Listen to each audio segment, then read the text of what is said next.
Hello, good morning. Morning diri sa Iceland. Ready na ko sa akong outfit para going to work. Ayan, ready na akong baon, akong bag. Relax muna ako ng 5 minutes. Ready na rin ang driver. Nag-CR ka na ba?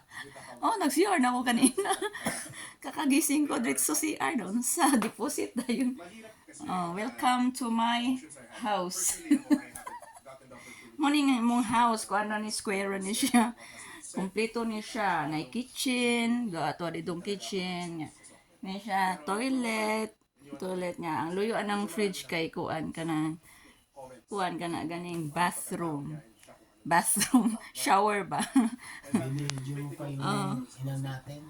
Ganito lang kaliit ang aming apartment. Mahal kasi dito eh. Pag mag-rent ka ng malaking apartment, half day ng salary mo ang makaltas. Kung bibili ka na ng bahay, buong salary mo. Kaya ito lang, kontento lang kami sa ganitong space. Yung importante, may matulugan, may CR, may shower, may kitchen, yun, importante. Punta na tayo, 7:25 na. Sige, ikaw na lang. Husband ko nga pala, si Danny.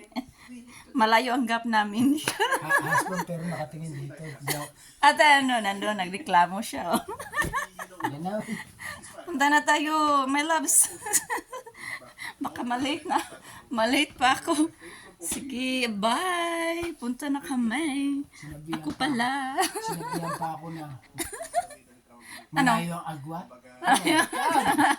Ano ni siya, guys? I'm 26 years old. 57 and I'm 44 years old. May dalawa siyang anak, divorced. Tapos sinabi ako single mom.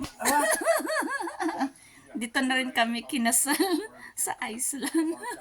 Talagang Ano reklamo mo? sinabi pa yung yung sikreto ko Ay, hindi naman yan sikreto.